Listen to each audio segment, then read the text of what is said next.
ইহুদিরা কেন স্বাধীন, আমরা কেন পরাধীন, আসুন এই বিষয়টি বিস্তারে জেনে নিই। ইহুদি শিক্ষা ব্যবস্থায় শিক্ষার্থীকে উদ্যমী হওয়ার শিক্ষা দেওয়া হয়, অর্থাৎ শিক্ষার্থীর ভিতরকার ইচ্ছাশক্তি প্রকাশের মানসিকতার জন্ম দেওয়া হয়। অপরদিকে ভারতীয় শিক্ষা ব্যবস্থায় শিক্ষার্থীকে হতোদ্যম করা হয়, অর্থাৎ তার ভিতরকার ইচ্ছাশক্তির মৃত্যু ঘটানো হয়। ইহুদি শিক্ষা ব্যবস্থায় শিক্ষার্থী যাতে তার ইচ্ছাশক্তি প্রকাশ করতে পারে সেই জন্য তাকে সাহসী করা হয়। ইহুদি শিক্ষা ব্যবস্থায় শিক্ষার্থীকে শেখানো হয় জীবন মানে প্রাণঘাতী প্রতিকূল পরিবেশ ও পরিস্থিতির বিরুদ্ধে লড়াই করে মৃত্যুকে পরাজিত করে আত্মমুক্তি লাভ করো। এই কারণে ইহুদি শিক্ষার্থী ঈগল হয়। সাপ যত বিষাক্ত হোক না কেন তাকে অনায়াসে জয় করতে পারে। অপরদিকে ভারতীয় শিক্ষার্থীদের যেহেতু ইচ্ছাশক্তির মৃত্যু ঘটানো হয়, ফলে বিষাক্ত ব্ল্যাক মাম্বা কেউটো কোবরা দূরে থাক, ওরা দৌড়া বা হেলে সাপ জয় করতে পারে না। এই সাহসী হওয়ার কারণে ইহুদিরা হয় আত্মশক্তি প্রকাশকারী। অপরদিকে ভারতীয়রা ভীতু হওয়ার কারণে ভারতীয়রা হয় আত্মঘাতী। প্রায় ইহুদি শিক্ষা ব্যবস্থায় শিক্ষার্থীকে তেজস্বী সিংহ করা হয়। বৈশিষ্ট্য, এই তেজস্বী সিংহর বৈশিষ্ট্য ওরা মনের দিক থেকে সতেজ, মস্তিষ্কের দিক থেকে সক্রিয়, শারীরিকভাবে সবল, উদ্যমী, সাহসী, আত্মশক্তি প্রকাশকারী, হার না মেনে হারানো মানসিকতা সম্পন্ন মহাবীর। অপরদিকে ভারতের শিক্ষা ব্যবস্থায় শিক্ষার্থীকে সৈনিক না বানিয়ে অভিনেতা বানানো হয়, ফলে এরা মুখোশ আড়ালে নিজের মুখটা লুকিয়ে রাখে। বাহ্যিক দর্শনে এদের সিংহ বলে মনে হলেও অন্তর্দর্শনে বা অন্তর্মূল্যায়নে এরা কুকুর। ইহুদি শিক্ষকরা আচার্য মানে আধ্যাত্মিক ও ব্যবহারিক জ্ঞান সম্পন্ন চিন্তাশীল ব্যক্তি। আচার্যর অর্থ আলো।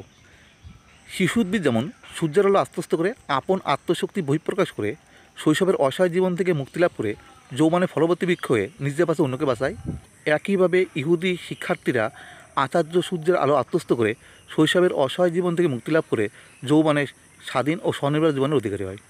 অপরদিকে ভারতের শিক্ষকরা আলেম শব্দের অর্থ আগুন। এই আলেম আগুন শিক্ষার্থীর মানসিকতা, বোধ ও বিবেকের মৃত্যু ঘটায়। ইসরায়েলের শিক্ষা প্রতিষ্ঠানগুলি মন্দির। এই মন্দিরে শিক্ষার্থী মানুষরূপে প্রবেশ করে এবং ঈশ্বররূপে বেরিয়ে আসে। এই মানুষের আকৃতি নিয়ে জন্মায়, কিন্তু প্রকৃতি নিয়ে জন্মায় না। মানব প্রকৃতি অর্জিত, আরোপিত নয়। এই প্রকৃতিগত বিচারে মানুষ তিন ধরনের: দানব, মানব, দেবতা আকৃতি মানুষের, কিন্তু প্রকৃতি দেবতার। মানব আকৃতি এবং প্রকৃতি উভয় মানুষের। দানব আকৃতি মানুষের, কিন্তু প্রকৃতি দানবের।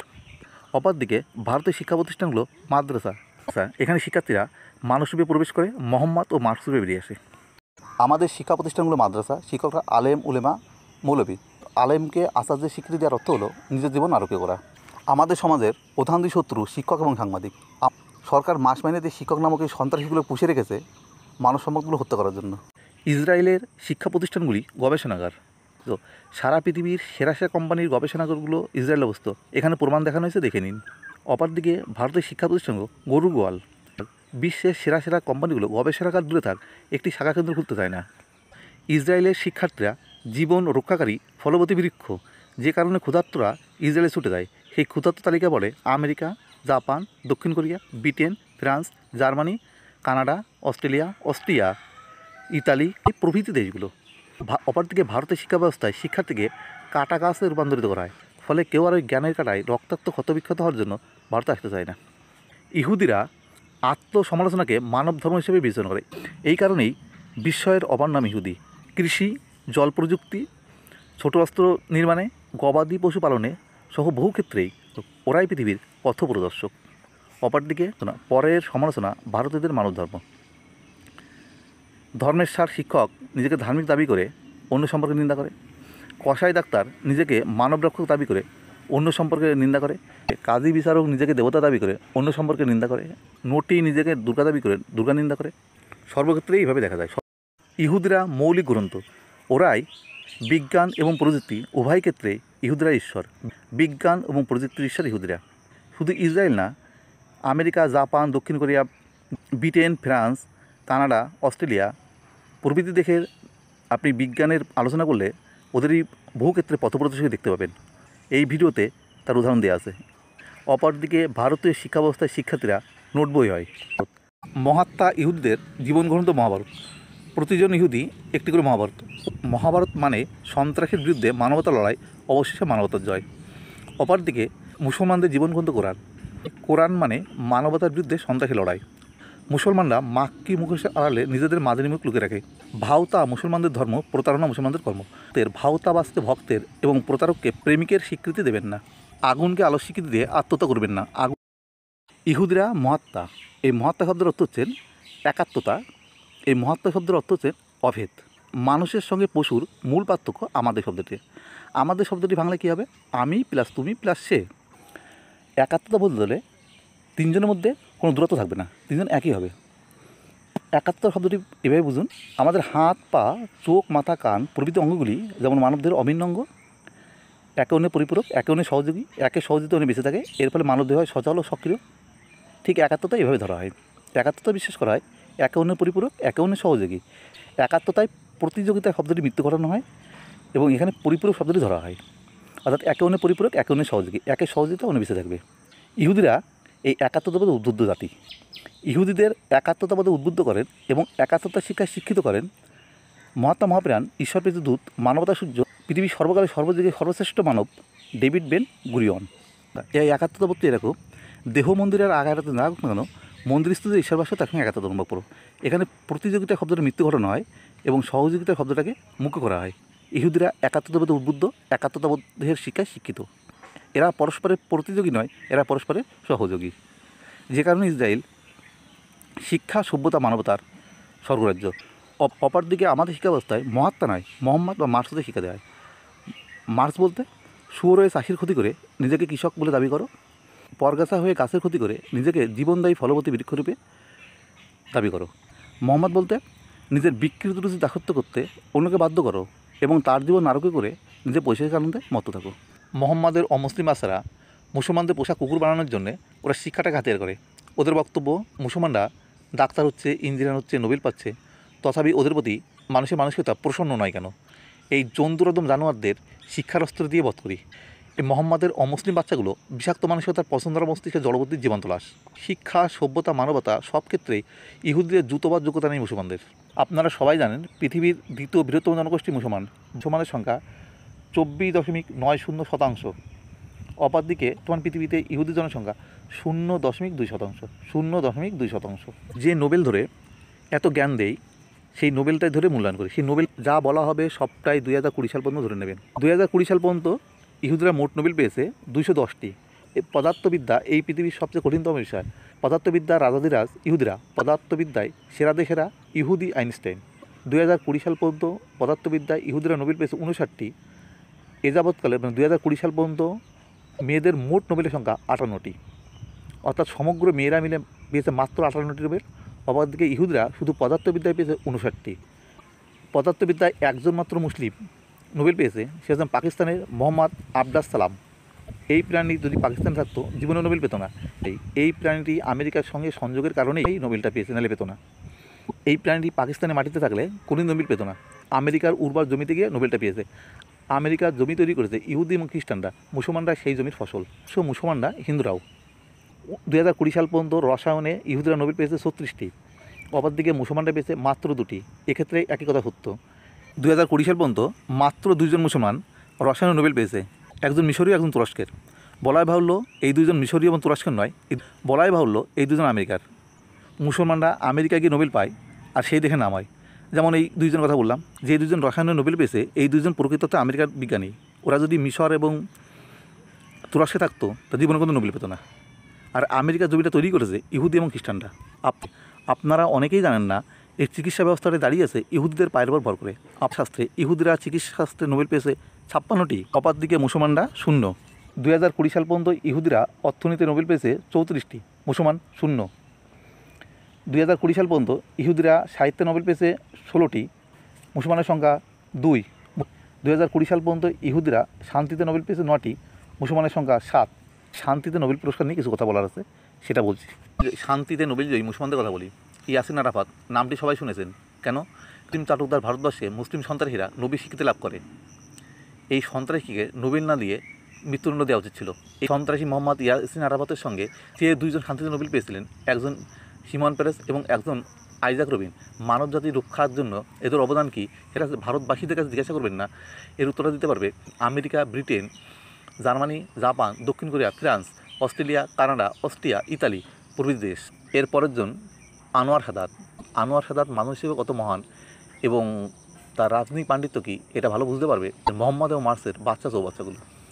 এর পরের জন আল-বারাদাই। এই আল-বারাদাই ইন্টারন্যাশনাল অ্যাটমিক এনার্জি এজেন্সির প্রধান ছিলেন। এই আল-বারাদাই এবং তার সংস্থা শান্তিতে নোবেল পায়। এই প্রসঙ্গে আমার বক্তব্য, দেবভূমি ইসরায়েলের হাতে পরমাণু থাকা ভালো এবং তা ব্যবহার করা উচিত, অন্যদিকে উচিত না। মুসলিম ভূখণ্ডে পরমাণু বোমা থাকা উচিত নয়। এর পরের জন শিরিন এবাদি নারী ও শিশু অধিকার রক্ষার কর্মী হিসেবে নোবেলটা পেয়েছে। আসলে এই পৃথিবীতে যতদিন মুসলমানের পা কুকুরের মতো চাটা চলবে ততদিন এই অবস্থা চলতে থাকবে। মোহাম্মদ এই পৃথিবীর সবচেয়ে বড় নারী খাদক, আর কোরআন মানবতা ধ্বংসকারী সবচেয়ে ভয়ঙ্কর গ্রন্থ। বুকে মোহাম্মদ এবং হাতে কোরআন নিয়ে মানবতার গজল গাইব, এ চলতে পারে না। শিরিন এবাদির মানবতার গজল এবং তার সঙ্গে মোহাম্মদের ড্যান্স দেখে মুগ্ধ হয়ে নোবেল কমিটির মোহাম্মদের বাচ্চারা তাকে নোবেলটা দিয়ে এটা প্রমাণের চেষ্টা করেছে মোহাম্মদ ভালো লোক, ইসলাম শান্তি ধর্ম। জন্তুর অধম জানোয়ারগুলো ইসলাম ধর্মের বিকৃত ব্যাখ্যা দিয়ে মানুষকে মুসলমানের চামচা বানায়। এর পরের জন মালালা। এই মালালা গুলি খেয়ে নোবেলটা পেয়েছে। তালিবান সন্ত্রাসী আর মোহাম্মদ কি নবী। মানে মোহাম্মদের পথে তালিবানরা হাঁটছে, অথচ পথপ্রদর্শক সে হয় দেবতা, আর সেই পথে যারা হাঁটে তারাই জঙ্গি। এই সন্ত্রাসী শিকার কতদিন চলবে? এর পরের জন মোহাম্মদ ইউনুস।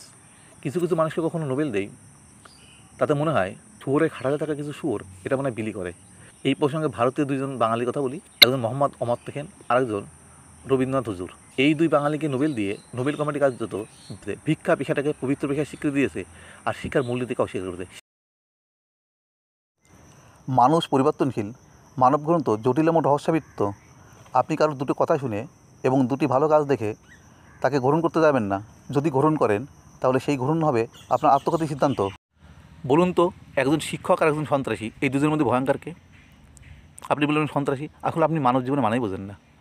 আপনি নিজের জীবন সম্পর্কে কোনোদিন ভাবেননি। তাহলে সন্ত্রাসী আপনাকে কী করবে? আপনার শরীরটা তো রক্তাক্ত ক্ষতবিক্ষত করবে বা মেরে ফেলবে। কিন্তু এই শিক্ষক সন্ত্রাসী কী করবে? আপনাকে ভুল তথ্য দিয়ে তার চামচা বানাবে। ফলে আপনার জীবনটা তাকে কেন্দ্র করে আবর্তিত হবে। আপনি বৃহৎ প্রকৃতির মানুষ হতে পারবেন না। আপনি কখনো স্বর্গীয় আনন্দ অনুভব করতে পারবেন না। শিক্ষক সন্ত্রাসীদের জন্যে আপনি তেজস্বী স্বাধীনতা পৌরসিংহ না হয়ে পদলেহনকারী কুকুর হবেন। ভালোবাসার সন্ত্রাসী, মানবতার সন্ত্রাসী এবং শিক্ষা সন্ত্রাসীরা চাইবে আপনি তার চোখ দিয়ে দেখুন, তার বোধ দিয়ে বুঝুন, তার কান দিয়ে শুনুন। এর ফলে কী হবে? শুয়োরের চোখ দিয়ে দেখলে আপনি জীবনে কখনো চাষিকে চিনতে পারবেন না। শকুনের বোধ দিয়ে বুঝলে জীবনে কখনো মানুষ জীবনের মূল্য বুঝতে পারবেন না। শুনলে ধর্মের সারে কান দিয়ে শুনলে জীবনে কোনো দিন ধার্মিকের আওয়াজ শুনতে পাবেন না। কুকুরের মুখ দেখতে চাইবেন না। কুকুর ভালোবাসার আদান দিয়ে ওর বিষাক্ত মুখটা দেখাবে। আপনি প্রতিবাদ করে বলবে ভালোবাসার মূল্য দিতে জানে না। ওরা ভালোবাসা বলতে বোঝে ওদের পৈশাচিক হাতে আপনার জীবন উৎসর্গ করা। কুকুরগুলো ভালোবাসা আলো নয়, আগুন। এই কুকুরগুলো ভালোবাসা আপনার জীবনকে স্বর্গীয় করে না, আপনার জীবনকে নারকীয় করে। কুকুরগুলোর ঘেউ শুনতে চাইবেন না। কুকুরগুলো শিক্ষার কথা বলে ঘেউ করতে থাকবে। আপনি প্রতিবাদ করবেন, বললে আমি কি খারাপ কথা বলেছি? আরে ভালো মন্দ আমি তোর কথা শুনবো কেন? আরে কুকুর কামড়াক আর না কামড়াক, আমি কুকুরের ঘেউ শুনবো কেন? কুকুরগুলো থেকে আপনি দূরত্ব বজায় রাখবেন। কুকুরগুলো ঠিক মানবতার আদান দিয়ে ঠিক আপনার নিকটবর্তী হবে। আপনার প্রবল অনিচ্ছা সত্ত্বেও সে আপনার উপকার করবে। আপনি চান না সে আপনার সম্পর্কে ভাবুক, আপনাকে নিয়ে কিছু বলুক। সে আপনার সম্পর্কে ভাববে। এই ভাবনাটার পিছনে কারণ হচ্ছেন আপনার জীবন কীভাবে নারকীয় করবে। এবং সে আপনাকে তার জীবন সম্পর্কে ভাবতে এবং তার কথা শুনতে, তার কিছু দেওয়া জিনিস গ্রহণ করতে বাধ্য করবে। কেন? কারণ আমাদের সমাজে জন্তুর অদম জানোয়ার এই মানুষ পরিচয় দেওয়া শিক্ষিত সভ্য কুকুরগুলো বোধশূন্য, বিবেকশূন্য। এরা লোকের কথা শুনে বিশ্বাস করে, লোকের চালচলন থেকে বিশ্বাস করে, কিন্তু মানুষের প্রকৃতি পরিচয় যে মানসিকতায় এ বোধ এই জানোয়ারগুলোর নেই। ফলে এই জানোয়ারগুলোকে সামনে নিজেকে ভালো মানুষ, দেবতা বলে প্রমাণ করবে।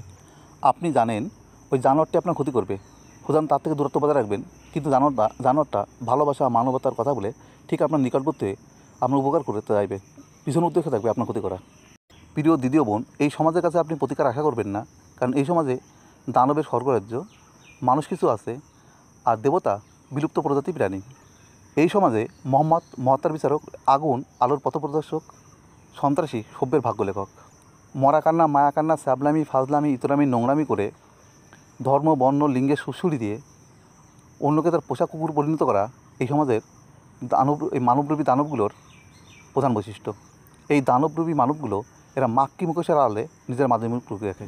এইবার মেয়েদের প্রাপ্ত নোবেলের সংকটের হিসাব দিয়ে নোবেল আলোচনা শেষ করি। 2020 সাল পর্যন্ত 57 জন মেয়ে 58টি নোবেল পেয়েছে। নোবেলের প্রাপ্তিটা এরকম: 17টি শান্তিতে, 16টি সাহিত্যে, 12টি চিকিৎসা, 7টি রসায়ন, 4টি পদার্থবিদ্যা, অর্থনীতিতে 2টি। পৃথিবীতে নারী পুরুষের সংখ্যা প্রায় সমান। নোবেলের প্রাপ্তি হিসাবটা আমি দিয়ে দিলাম, আপনারা নিজস্ব বোধ অনুযায়ী ব্যাপারটি বুঝে নিন। প্রসঙ্গত বলে রাখি, মোহাম্মদ এই পৃথিবীর সবচেয়ে বড় নারী খেদক, আর এই পৃথিবীর সবচেয়ে বড় নারী হিতাকাঙ্ক্ষী ডেভিড বেন গুরিয়ন। এই ডেভিড বেন গুরিয়ন আমার আদর্শ, আমার অনুপ্রেরণা, আমার চলার পথে আলো। ইহুদিরা আপনার জীবনকে করেছে প্রসারিত, পৃথিবীকে করেছে সংকুচিত। ইহুদিদের কারণেই আপনি আঞ্চলিকতা পুকুর ছেড়ে জাতীয় নদী পার হয়ে আন্তর্জাতিক মহাসমুদ্রের বাসিন্দা। ইহুদিরা আপনাকে পরনির্ভর জীবন থেকে মুক্তি দিয়ে আপনার জীবনকে স্বনির্ভর করে তুলেছে। আপনি সুরক্ষিত এবং সমৃদ্ধ জীবনের অধিকারী কেন? তার উত্তর ইহুদি। কয়েকটি উদাহরণ দিয়ে দেখায় ইহুদিরা কীভাবে আপনার জীবনকে প্রসারিত করে পৃথিবীকে সংকুচিত করেছে এবং কীভাবে আপনাকে পরাধীনতার জীবন থেকে মুক্তি দিয়ে স্বনির্ভর জীবনের অধিকার করেছে। উইকিপিডিয়ার জন্ম দিয়ে ইহুদিরা পৃথিবী করেছে খোলা বই। ফলে আপনার জ্ঞানের পরিধিকে বহুদূর বাড়িয়ে দিয়েছে, আপনার দৃষ্টিশক্তিকে বহুদূর বাড়িয়ে দিয়েছে। ইহুদিরা আপনার দৃষ্টিকে করেছে স্বচ্ছ, সূক্ষ্ম, সুদূর প্রসারী এবং গভীরগামী। ধরুন, আগে কিছু জানার জন্য কার কাছে গেলেন, সে আপনাকে যথেষ্ট অপমান করলো, আপনাকে ছোটো ভাবলো, নিজেকে বড় ভাবলো, আপনাকে ছোটো ভেবে আপনাকে তথ্যটা দিল, আপনি যা জানতে চান সেটি জানালো। এখন প্রশ্ন, সেটি ঠিক না ভুল আপনি বুঝবেন কী করে? দ্বিতীয়ত, সে জানিয়ে ক্ষান্ত হলো না, হয়তো নানাভাবে আপনাকে উত্তক্ত করতে লাগলো, নানাভাবে আপনাকে ছোটো করতে লাগলো, আপনার জীবন নারকীয় করে তুললো। এবং উইকিপিডিয়া থাকার কারণে কী আপনার ওর দ্বারস্থ হতেই হবে না। আপনি আপনার চোখ ও বোধকে কাজে লাগান, উইকিপিডিয়া আপনাকে বিষয়টি জানাবে, আপনি বুঝে নিন। এবার আসি গুগলের ব্যাপারে। ইহুদিরা গুগলকে জন্ম দিয়ে আপনাকে গোটা পৃথিবীর মানুষ করে তুলেছে। আপনি যে স্থানে যেতে পারবেন না, সেই স্থান সম্পর্কে গুগল সার্চ করুন, সেই স্থানে পৌঁছে যাবেন। সেই স্থান সম্পর্কে আপনার যা কৌতূহল আছে সব নিরাসন হয়ে যাবে। হয়তো আপনার যেটা জানার ইচ্ছে ছিল না, কিন্তু জানার প্রয়োজন ছিল, সেটাও জানতে পারবেন। হয়তো অন্য বিষয়ে আপনি জানতেন না যেটা জানা উচিত, জানার পরে ভাবলেন ওটা জানা উচিত ছিল। গুগল আপনাকে এইভাবে শিক্ষিত করে তুলেছে। ইহুদিরা মোবাইলের জন্ম দিয়ে গোটা পৃথিবীকে আপনার হাতের মুঠো করে দিয়ে ইহুদিরা মোবাইলের জন্ম দিয়ে আপনার জীবনকে পরনির্ভরতার যন্ত্রণা থেকে মুক্ত দিয়ে স্বাধীন জীবনের অধিকারী করেছিলেন। তো ইহুদিরা আপনার দুশ্চিন্তা মুক্ত একটা তৃপ্ত জীবন উপহার দিয়েছে। ধরুন, কেউ গুজরাট থাকে, আপনি তার জন্য উৎকণ্ঠিত, 10 সেকেন্ড ব্যয় করুন, আপনার উৎকণ্ঠা সব শেষ হয়ে যাবে। ধরুন, আপনি বাড়িতে বসে আছেন, কোনো একটা স্থানে যাওয়া উচিত দরকার ছিল, আপনি যেতে পারছেন না, শরীর খারাপ হোক বা অন্য কোনো অসুবিধা আছে, আপনি কাউকে বারবার তেল দিচ্ছেন, সে যেতে চাইছে না। বহু ক্ষেত্রে মোবাইল দেখে প্রয়োজন মেটাতে পারবেন। এমন বহু প্রয়োজন আছে যেটা মোবাইল দিয়ে মেটানো সম্ভব। ধরুন, আপনি অসুস্থ, আপনার কিছু দরকার, কেউ এনে দিচ্ছে না, আপনি মোবাইলটা ব্যবহার করুন, আপনার বাড়িতে মালটা পৌঁছে যাবে। আপনি ধরুন কোনো স্থানে যাবেন, সে স্থান চেনেন না, আপনি একে তেল দিচ্ছেন, ওকে তেল দিচ্ছেন, দরকার নেই, একে তেল দিয়ে ওকে তেল দিয়ে অপমানিত হওয়ার দরকার নেই। মোবাইলটা হাতে করে নিয়ে বেরিয়ে পড়ুন, মোবাইলটা ঠিক আপনাকে নির্দিষ্ট স্থানে পৌঁছে দেবে। মোবাইলের থেকে ভালো গাইড আর কেউ নেই। মোহাম্মদের বাচ্চারা যখন আপনার জীবনকে সংকুচিত করে আপনার জীবনকে পশু জীবন করতে উঠে পড়ে লেগেছে, ইহুদিরা তখন আপনার জীবনকে প্রভাবিত করে মানুষের জীবনে ঊর্ধ্বে উঠে দেবতা পর্যায়ে উন্নীত করেছে। আপনার জীবন সুরক্ষিত এবং সমৃদ্ধ কেন? তার উত্তর ইহুদি। আপনারা অনেকে হয়তো জানেন না, মহাত্মা, মহাপ্রাণ, ঈশ্বর প্রেরিত দূত, মানবতার সূর্য আইনস্টাইন মুসলমানদের পোশাক শিকারী কুকুর ছিলেন না। তিনি ছিলেন তেজস্বী, স্বাধীনচেতা পৌরুষ সিংহ। তিনি কেবল জায়নবাদী আন্দোলনের সমর্থকই ছিলেন না, তিনি হিব্রু বিশ্ববিদ্যালয়ের জন্মদাতা এবং এই বিশ্ববিদ্যালয়ের প্রাণপুরুষ ছিলেন। এই বিশ্ববিদ্যালয়টিতে শিক্ষা, সভ্যতা ও মানবতার পদতলে ইসলামী সন্ত্রাসী কবর দেওয়া হয়েছিল। আইনস্টাইনই ছিলেন এই বিশ্ববিদ্যালয়ের প্রাণপুরুষ। গোটা বিষয়টি জানতে গেলে কম করে 2 ঘন্টা লাগবে। আপনারা অনেকে এটাও জানেন না, এডওয়ার্ড টেলর এবং ওপেনহাইমার ইসরায়েলের পরমাণু বোমা বানিয়ে দেন। এডওয়ার্ড টেলর এবং ওপেনহাইমার ইসরায়েলকে পরমাণু শক্তিধর রাষ্ট্রে পরিণত করে। ইসরায়েলের পরমাণু বোমার মূল লক্ষ্য মুসলিম সন্ত্রাস। আইনস্টাইন, এডওয়ার্ড টেলর এবং ওপেনহাইমার এরা শিক্ষা, সভ্যতা, মানবতা এবং বিজ্ঞান সম্পর্কে কিছুই বোঝেনি। যত বুঝেছে ভারতবর্ষে মুসলিম পোষ্য শিকারী কুকুর হিন্দুগুলো যত।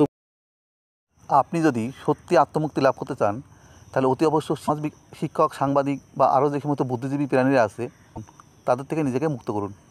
একটি জীবনদায়ী ফলবতী বৃক্ষ যখন মরে, তখন গাছটি কেবল মরে না, গাছটির উপর প্রত্যক্ষ পরোক্ষ নির্ভরশীল বহু মানুষের মৃত্যু ঘটে। তাই ইসরায়েলের ধ্বংস মানে মানব সভ্যতা ধ্বংস হয়ে যাবে। তো সেই পৃথিবী হবে হযরতের সন্ত্রাস কবলিত মক্কা ও মদিনা। সেই পৃথিবী হবে মানুষের নরক এবং শয়তানের স্বর্গ। সেই পৃথিবী হবে মানুষের জ্বলন্ত নরক এবং সন্ত্রাসীদের স্বর্গ। প্রিয় দ্বিতীয় বোন, আপনি যদি সত্যিকারে মানুষ হতে চান, মানব জীবনের মূল্য বুঝতে চান, তাহলে মোহাম্মদের বাচ্চা এবং মার্ক্সের বাচ্চা থেকে নিজেকে দূরে রাখুন। প্রিয় দ্বিতীয় বোন, আমি আমার কথা মানতে বলছি না, আমার কথা ভাবতে বলছি। প্রিয় দ্বিতীয় বোন, আমি ভিডিওগুলো করি মূলত মেয়েদের জন্য। আমি প্রতিজ্ঞা করেছিলাম ন্যূনতম 1000 জন মেয়ের অন্ধকারচ্ছন্ন জীবনে আত্মমুক্তি লাভের পথে সূর্য ভূমিকা পালন করব। সেই কারণেই ভিডিওগুলো করা। আপনারা যারা ব্যক্তিত্ব সম্পন্ন মেয়ে তারা আমার তৈরি love the life head the death, জীবনকে ভালোবাসুন মৃত্যুকে ঘেন্না করুন ভিডিওটি অবশ্যই দেখুন। অপ্রিয় কুকুর, আমার কোনো মন্তব্য নিজের মন্তব্য বলে চালাবি না, আর কোনো মন্তব্যের বিকৃত ব্যাখ্যা দিবি না। কোনো পুরুষ আমার সঙ্গে সাদৃশ্য করবি না, কারণ ভাষা এক হলো, ব্যক্তি প্রকৃতির ভিন্নতার জন্য ভাষার অর্থ ভিন্ন হয়। প্রিয় দ্বিতীয় বোন, ব্যক্তির প্রকৃতি বুঝে তার মন্তব্য গ্রহণ করুন। মানুষ যে কথা বলে সেটি মানুষের প্রকৃত পরিচয় নয়, মানুষ যে কাজ করে সেটিও মানুষের প্রকৃত পরিচয় নয়। মানুষের বলা কথা এবং মানুষের কৃত কাজের পিছনে মানুষের যে মানসিকতা কাজ করে সেটিই মানুষের প্রকৃত পরিচয়। অমর্ত্য সেন বা মনমোহন সিং যখন আইনস্টাইনের কথা বলে তখন মনে হয় কুকুর ডাকছে। মনমোহন সিং অমর্ত্য সেনের প্রকৃতির সঙ্গে আইনস্টাইনের প্রকৃতি সম্পূর্ণ ভিন্ন। মনসার মুখে দুর্গার নিন্দা এবং প্রশংসা উভয় শোভা পায় না, মোহাম্মদের মুখে মহাত্মার নিন্দা এবং প্রশংসা উভয় শোভা পায় না।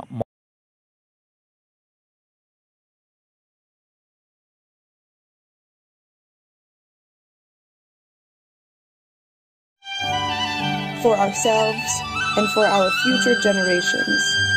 And Israel is here to help advance towards a world that is better equipped to face the ecological challenges of the present.